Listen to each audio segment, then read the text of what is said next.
Hi everyone, it's Erkan Ali here with Shulagh Jacobs, and we're going to be talking today about creating bonds in times of crisis.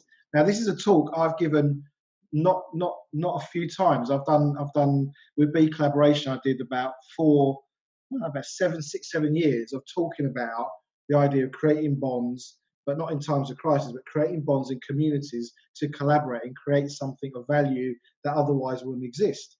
Now, with the recent shutdowns and COVID-19 and big reset economy that we're looking at, and all that's coming at us, Shulagh and I thought we'd have a conversation about how are your relationships changing at the moment, what new relationships are emerging, how the old ones are either dissipating, disappearing, or collapsing, or maybe they're getting strengthened, and how the new relationships developing. So Shulagh, welcome today. You're in a different setting. So you're in a different part of the farmhouse. Thank you. Yes, I am. I'm in the kitchen today. Again, very rustic. And the pans gave that away, and the crockery. Yeah. And one of the things I'm finding is that I have to change location with all this working at home. Otherwise, I get very stale when I'm in the same place for too long. No, good. So I sent you as a preparation for this call, a couple of videos that of talks I gave over a year, maybe 18 months ago. Just to kick us off, we were just talking earlier on about preparing for the call, about how relationships and those bonds and how they're changing. What is your immediate kind of opening gambit for this conversation? Well, my first thought, because again, watching that video took me back to the days when I was a part of B Collaboration and a lot of the networking stuff I was doing then, and literally was a different world to where I feel I am now. There's a lot of talk with the World Economic Forum, the Great Reset, and I actually feel like the whole of my social life, or lack of it, but the whole of my social life, for a number of reasons. And I guess you have a list of go-to people for different things, and what I found is that my old go-to people aren't my go-to people anymore. And that was brought home to me right at the beginning of all of this, because you have people that you go to if you want to know stuff about certain subjects, whether it's health, fitness, or anything that you've got a question on. You normally have people within your circle that know stuff about certain things.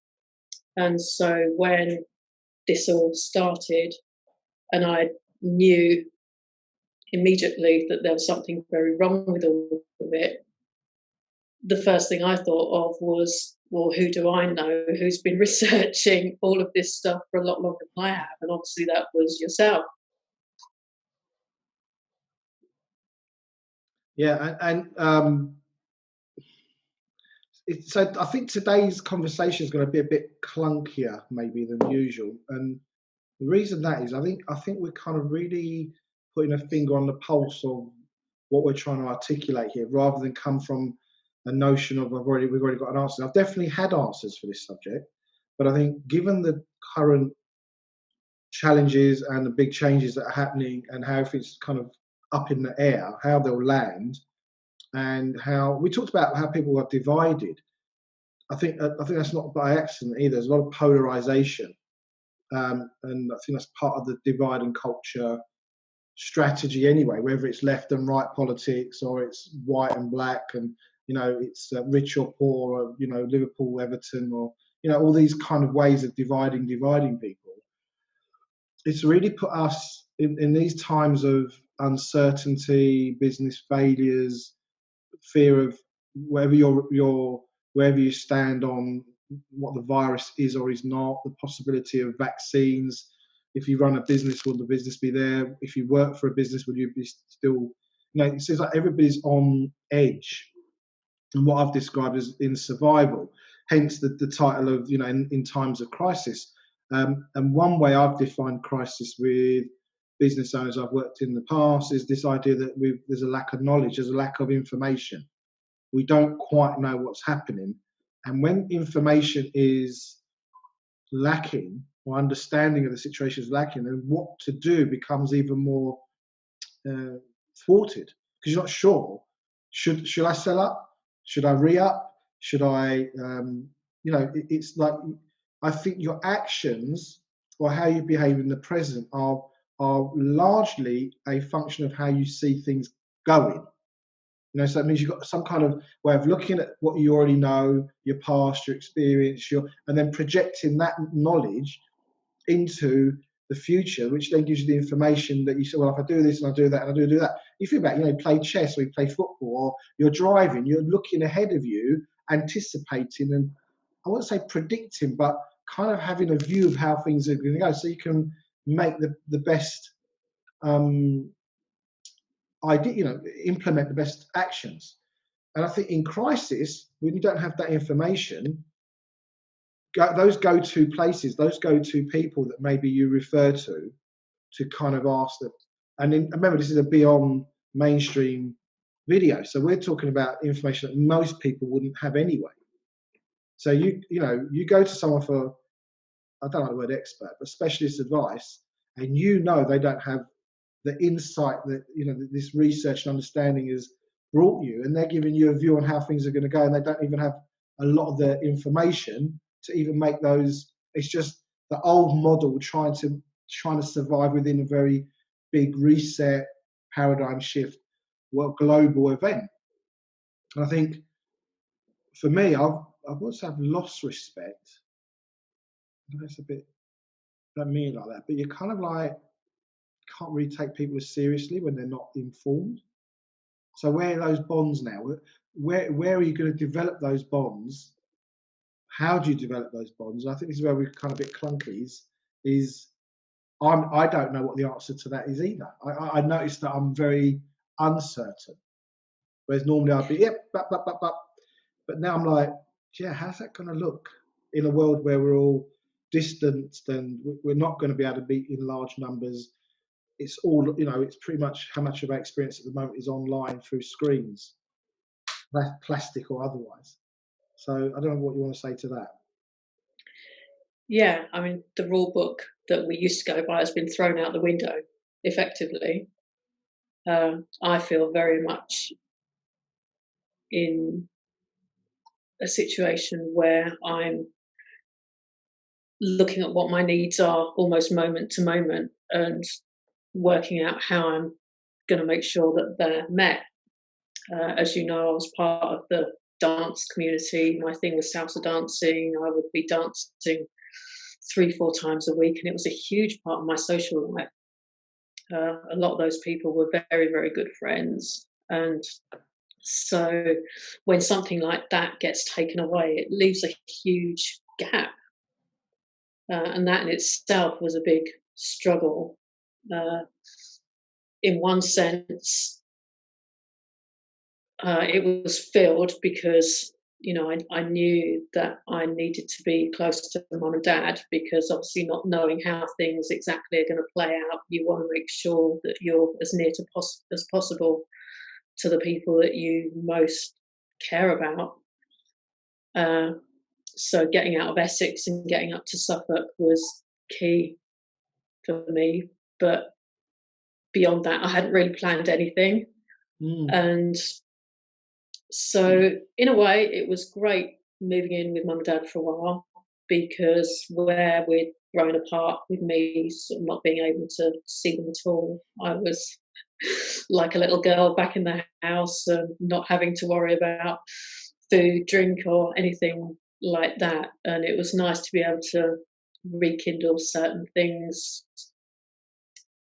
about the relationship that I had with them. Me and my dad used to enjoy a glass of wine and a good old sort of setting the world to rights conversation, and he loves a good talk about politics and stuff that's going on in the world. And of course we were never going to agree on anything to do with this, but I think we were both grateful for having that outlet, and so that was great. But I'm still hugely missing my old social circle, and again, you see a different side to those people because you're seeing those interactions through a screen, and the only contact you have with them now is on social media. And I think really you see people almost in their worst light on those platforms. And so Well, that, the problem with like text and bullet point responses, it's so limiting, isn't it? It's so limiting, and you may write something and someone will interpret that either in the way you meant it or in a completely different way, but they'll react, and then suddenly you've got something will escalate. I've seen so many conversations on social media escalate in a way that it just wouldn't happen when you're talking with it. It just doesn't seem to happen that way. But I guess it's a very artificial situation we're in as well. It's like a pressure cooker situation. We're all kind of, paired, we're all kind of confined to our own homes, and we're reaching out into the world through these conduits. And there's so much you want to say about it, whether it's pro, neutral, for, against, whatever it is. And then the momentum of that. But I wonder how much value it actually creates. Where I think we've set up a series of calls on Beyond Mainstream. We're not doing any open calls at the moment, but those calls just seem to add value. I wish they'd add more value because we'd still do them, but those calls hadn't grown. But I felt like the people that were on the calls did get some value out of it. I.e., we've managed to conversate, we've managed to swap ideas, and I think some relationships have developed off the back of that, albeit through this method. And I think it was interesting what you say about leaning back into you. How did you write it? Yeah, family and people that we most care about. To quote you, so there is a track. So the way I've thought of bonds, is creating those bonds, or maybe overhauling those bonds or revisiting those bonds, like with your parents. You haven't really spent that kind of time with them. So the way I thought of the bonds is not just the kind of the linking of individuals, but like a bond. When you invest in a bond, the more you invest in it, the value of a bond should go up. So it's like, how are you investing in those relationships? I mean, we're taught in any good networking, business networking, is to talk how to develop those relationships, how to have one-on-ones, how to get clear about what you're good at, what questions to ask of each other. So, a lot of people probably hear this have had a lot of experience in those kind of things. But now the lay of the land, the outlook in the future, how we are going to play a part in that.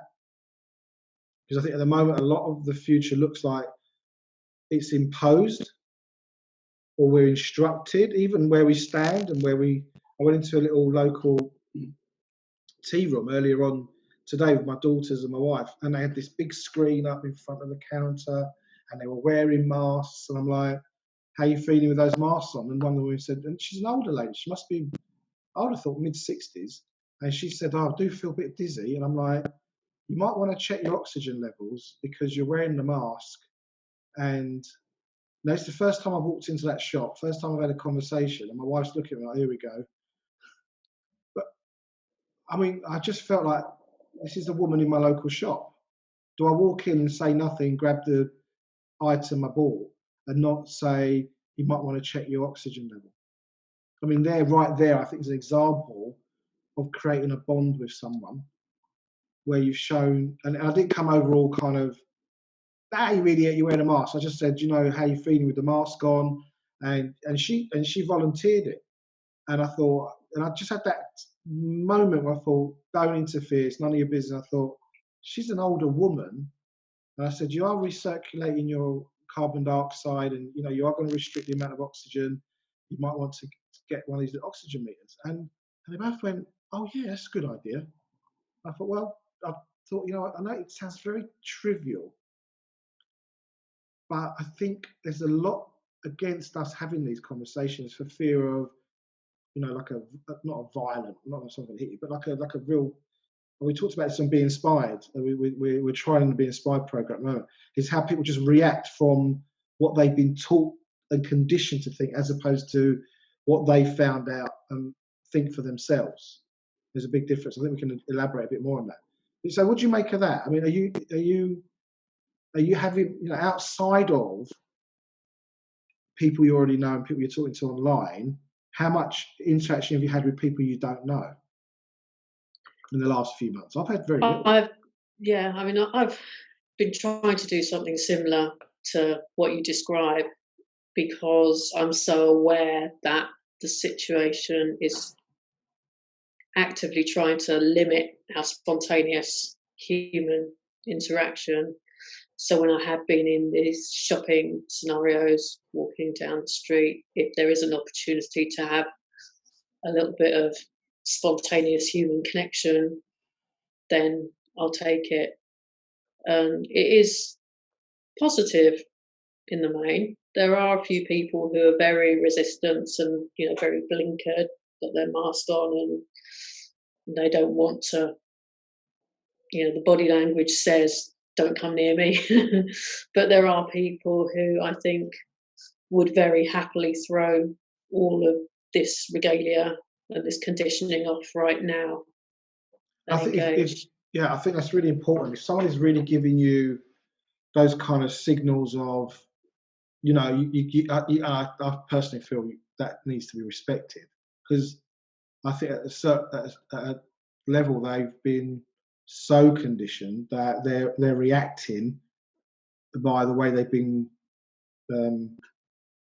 conditioned to think about it. So now you're not going to do yourself or them any good if you're imposing your thing on them in a way that they are not open to. As much as that makes me feel quite sad, because you feel like, today I had the experience that, and I think and we talked about this before in Beyond Mainstream calls and also on some of our videos, is being more masterful at maybe making some sort of impact without it, crashing in flames. You don't want to crash and burn, but you also I feel that I would want to make some kind of comment if I feel it would make a difference, and engage, where those people are. Just asking those two ladies, how do you feel having the mask on all day? And she was like, I do feel quite dizzy, and straight away I thought, okay, I can go a bit further here. So again, these are very minute things, and I get that, but in a way, the way the social constructs and the distancing and the masks and even if I go into the Sainsbury's to do some shopping, I always go through the human checkout as much as I can. I've not used the automated checkout since the lockdown. I don't use them very often anyway. I'd rather queue up a bit and go through and have some human interaction. And if we don't use those checkouts, we lose them. There'll be, where did I go the other day? I was in Asda. I come home, I think it was last Saturday, I went into Asda, bought some bits, and I said to ours, it was the most dehumanizing experience. It really made me sad. Really. People weren't even, like you may look at someone, they smile back, or you're like, oh, sorry, excuse me. It was just like automatons going round, and because I only had a little basket, I was told to go through the self checkout, and I'm like, it's like you're getting, like that feeling when you're going through airport security, you're just getting processed like cattle, and I just in times of crisis, it's almost like we're losing the human connection. I don't think it's by accident. I'm pretty sure it isn't by accident. Yeah, so how do we maintain it's by accident. No, you're right. I'd imagine things like cinemas, nightclubs, again, the pubs, God knows what they're going to be like on Saturday. I imagine you'll get people going to them because they've not been able to go for ages. But can you imagine this idea of everyone's, we talked about spontaneous, interactions with people and having those crazy conversations in the beer garden with someone just sat next to you, and what's that going to all be like now? Is that people? British people are quite conservative anyway in that way. I know that's probably a bit racist, but you know what I mean? It's like, yeah, no, I do. I enjoy pubs. I always have done, because Mum and Dad had a pub not far from where I am now at one stage. And so it's, part of what I was brought up with, just to sort of go in pubs, sit up at the bar and randomly talk to people.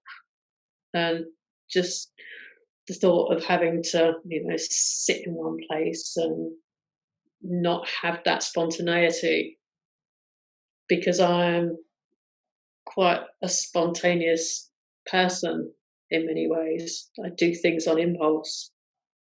And Which so is to part of have, the adventure of being human, because you never know who you meet, where that yeah, takes you. And the idea of going to a pub now and keying in your, because there's something about GDPR, giving your personal information to a pub. They're not even set up for this. Who's going to take your information? How's it going to be kept? Who's going to track it? how do they know you're even giving the correct information? I mean, do you have to show them your ID?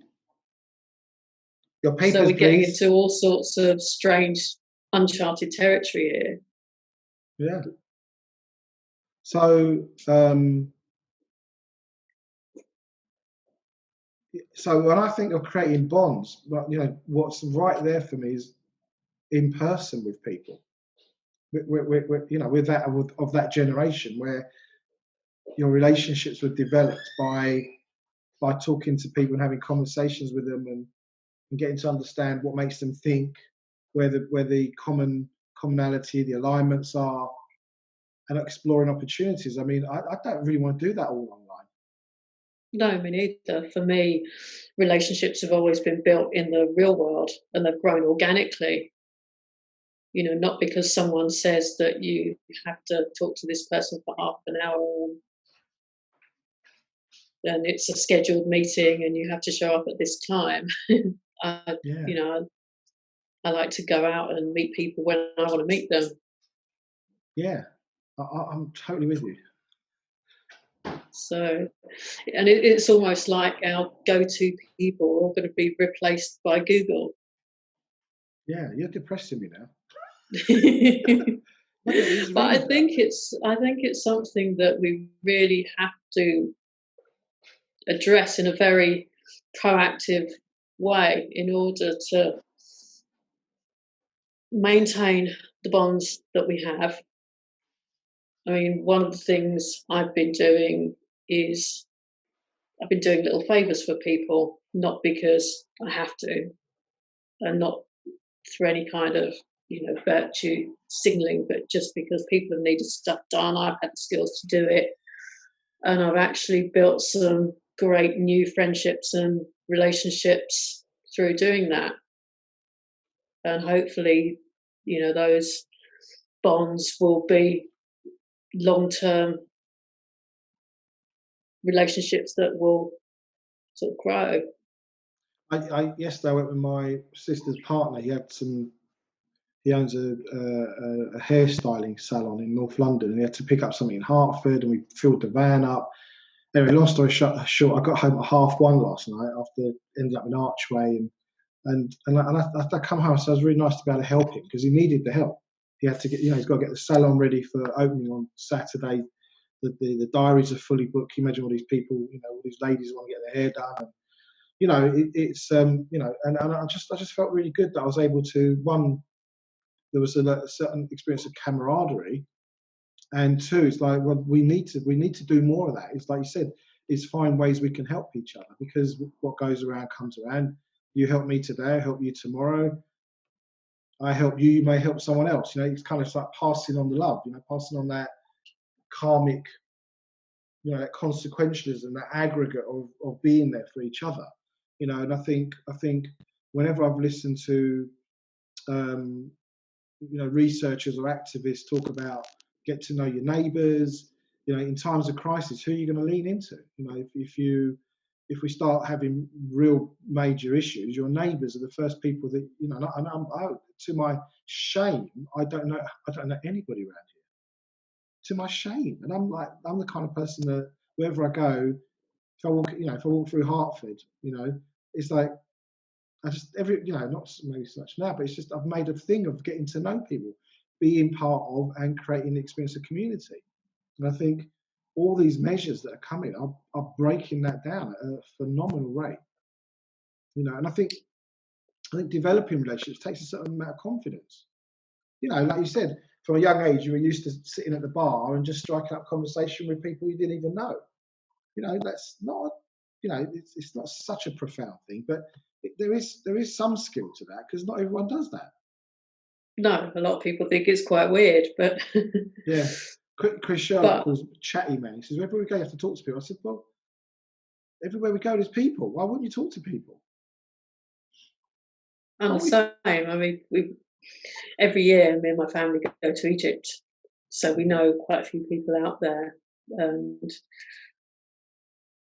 I've actually met quite a lot of people just randomly in the hotel. And one guy I met purely by chance just happened to be someone quite high up in Egyptian tourism and owned a fleet of cruise boats that sailed up and down the Nile.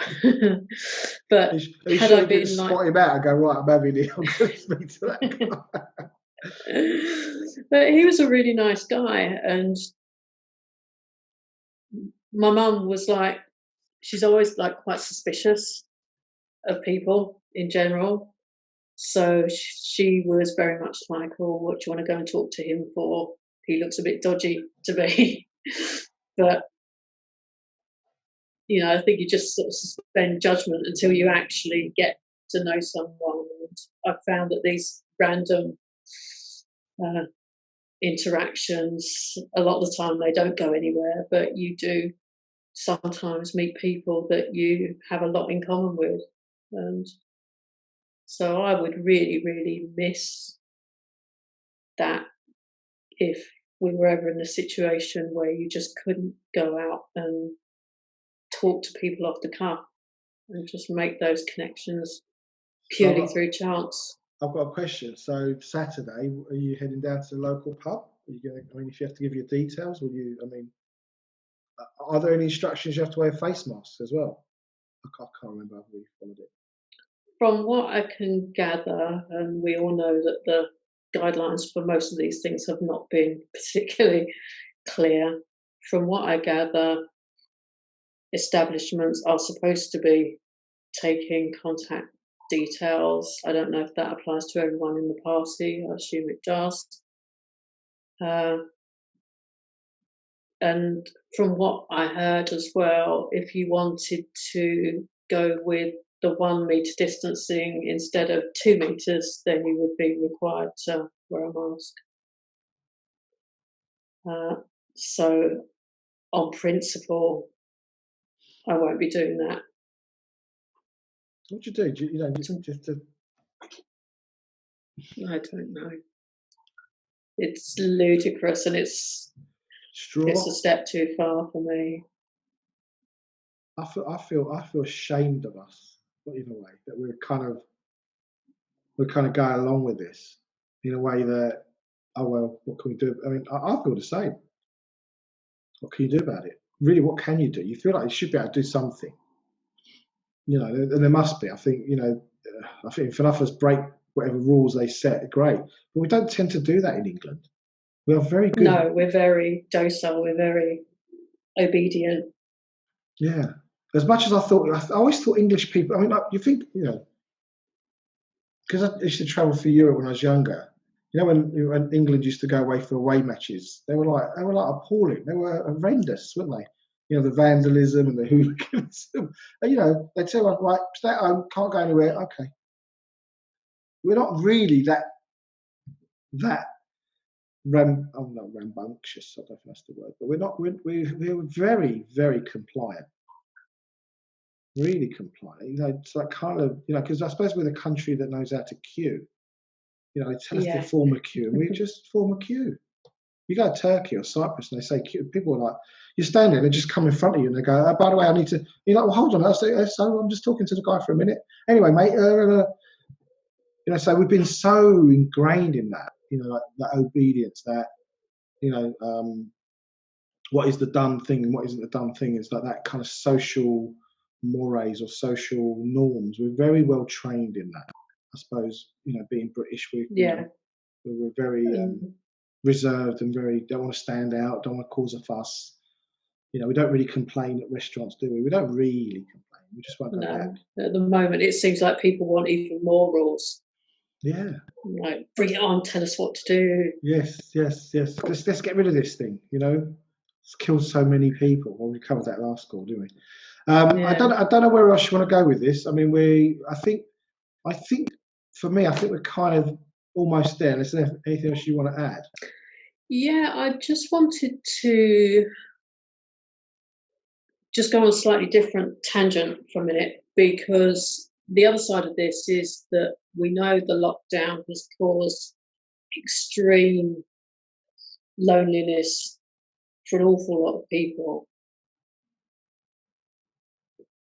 And that in itself has caused anxiety. I think a lot of people have experienced, because of the divisiveness of what's been happening as well. People are effectively in kind of two camps. You've got the pro-lockdown people and the anti-lockdown people. And so a lot of people have been feeling quite alienated because of that as well. And so that in itself is a great challenge to the mammalian part of our brains, which, you know, crave that connection. So given that we're now in the situation where we could be facing these localized lockdowns, because that's the new thing, isn't it? Leicester, I think, as of tomorrow, go back into their own local lockdown. I can't help thinking this is all part of one big experiment at the moment. Yeah, it certainly feels like it.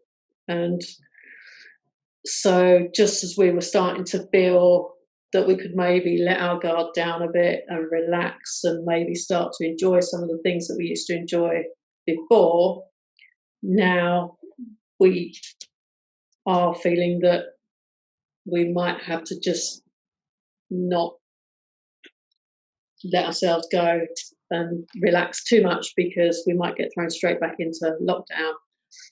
And well, we know there's there's already preconditioning, they're already pre laying down these ideas of a second wave in probably September, October. You know, they've kind of made it clear that they're expecting a second wave.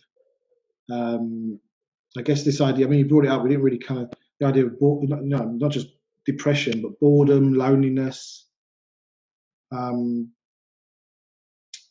haven't really felt, personally, I haven't felt like that at all, because I'm home with my family. I guess, you know, two lovely daughters, a wife, and I haven't felt lonely at all. But if I could imagine if I was in a flat or in a relationship that really is, you know, in a home where the relationship's broken down, you're stuck with people you don't really want to be with, whether that's family or not. I did try and find suicide figures, but a few weeks ago, and I couldn't find anything. And everyone keeps saying suicide figures are up, but I think suicide is a real mark of how you think the future. Going back to that idea of how do you perceive your future, where the serious option is to just kill yourself.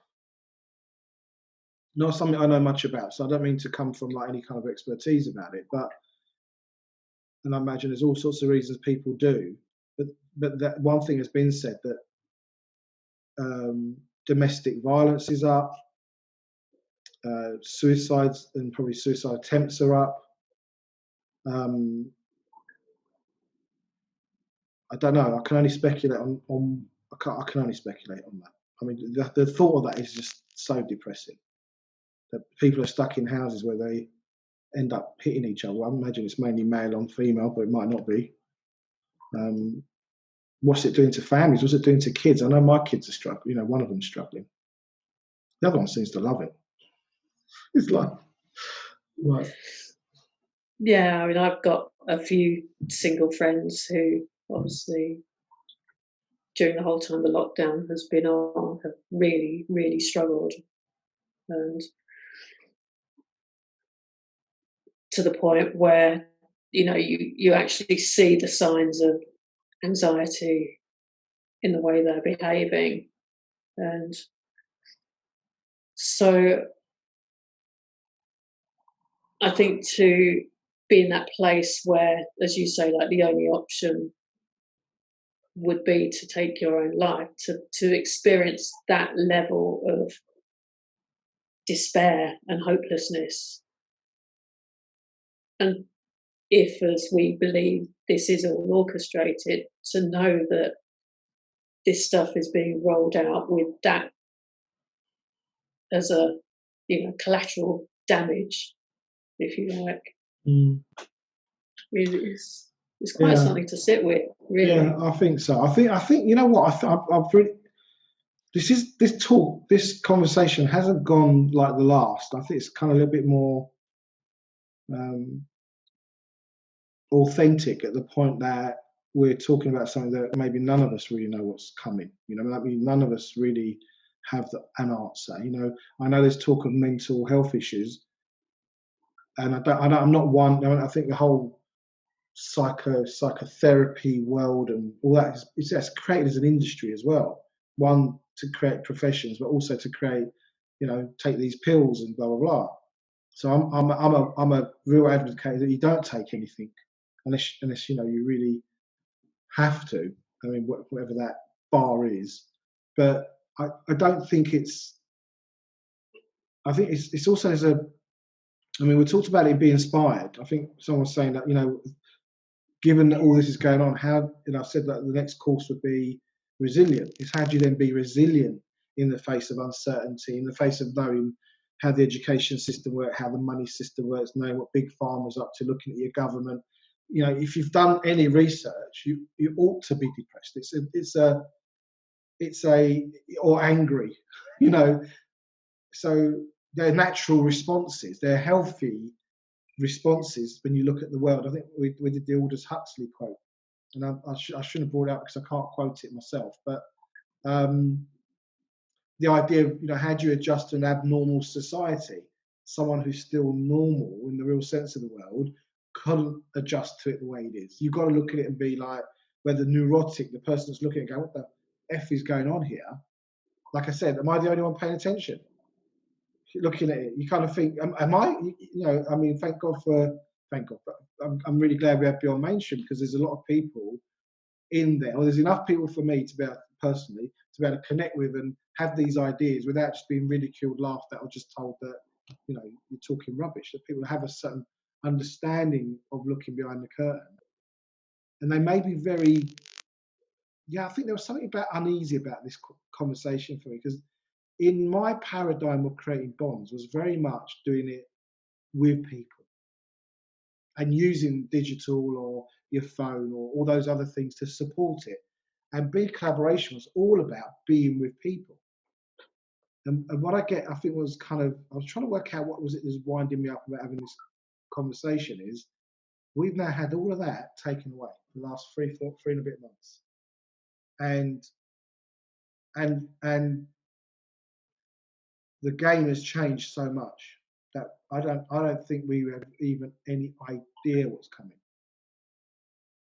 I mean, we have some ideas, but what that will look like is going really back to the sorry. Yeah, no, go ahead. Going back to the mental health thing, given that lockdown creates all this stress and anxiety and loneliness. Well, the first thing they did was roll out a mental health app. So the cure for all your stress and loneliness is to go online and use an app. And how does that even work? So it's like they're coming up with all these shallow solutions for major problems. I think what we're seeing is a real technocracy coming, whether that's through our courts, our courts, our policing. They talk about depolicing, aren't they? Defund the police, because they want to automate it. They want to change the way the courts work, because they want to get rid of juries. They want to make it so it's an AI driven technocracy. And I guess what I'm I hadn't articulated at the beginning of this beginning of this conversation, was how AI and technocracy is going to destroy, or is going to be a big threat to how we how we've known human relationships to be, and how we've developed those human relationships, and how we've interacted and met people, whether that's your next partner or your next business partners or friends or people that you want to dance with or have a common interest, play golf or whatever, is all of that is being absolutely, it's like a slow, controlled demolition of all our social constructs, our social etiquettes. You Yeah, know, certainly all those that exist in the real world. That's yeah, for sure. yeah. So that virtual AI-driven technocracy. I think that for me, that's what I got from this conversation. I knew something would come out of it, and I guess it's when I saw that video that I sent you, it was I realised I was talking from a very different paradigm, and that paradigm is severely under attack. Is where people spend time together, like physically together. And for me, like the thing with all of this is that most people don't realize that that's what's happening. They're starting to relax because they're feeling that lockdown's lifting, and now they're thinking, oh, well, in a few weeks, a few months, we'll start heading back to normal. Whether that includes a vaccine or not. They're like, oh, well, this time next year it'll all be over and things will be normal again. That's Those not who have what. done their Yeah, research know that that's that's not the not game going to plan. be. No, I mean, and we haven't even touched ID 2020 or track and trace apps and all sorts. Just how you got, even the social, how you're moving around when you're out in public. It's the whole, even people with masks. I mean, there's a whole thing around masks and how slaves were masked so they couldn't, express themselves. It's a really, I think we've got. I think this is definitely worth part two. Yeah, I think there's, absolutely. yeah, I think it's worth a part two. So should we wrap it up? Yeah, Yeah. So thank you for listening in, watching our latest addition to the Beyond Mainstream channel. Shulagh and Erkan here, coming from our kitchens. If you like what we're saying, please subscribe to the channel. Please like and share it. And if you've got any feedback or questions, or you want to find out what Beyond Mainstream is on Facebook and our online platform, the links will be below this video. So thank you very much. thank you, Erkan. Been a great conversation and thoroughly enjoyed it as always. Thank you to everyone watching. Hope you enjoyed it, and we'll catch you again very, very soon. Take care. Bye all. Bye.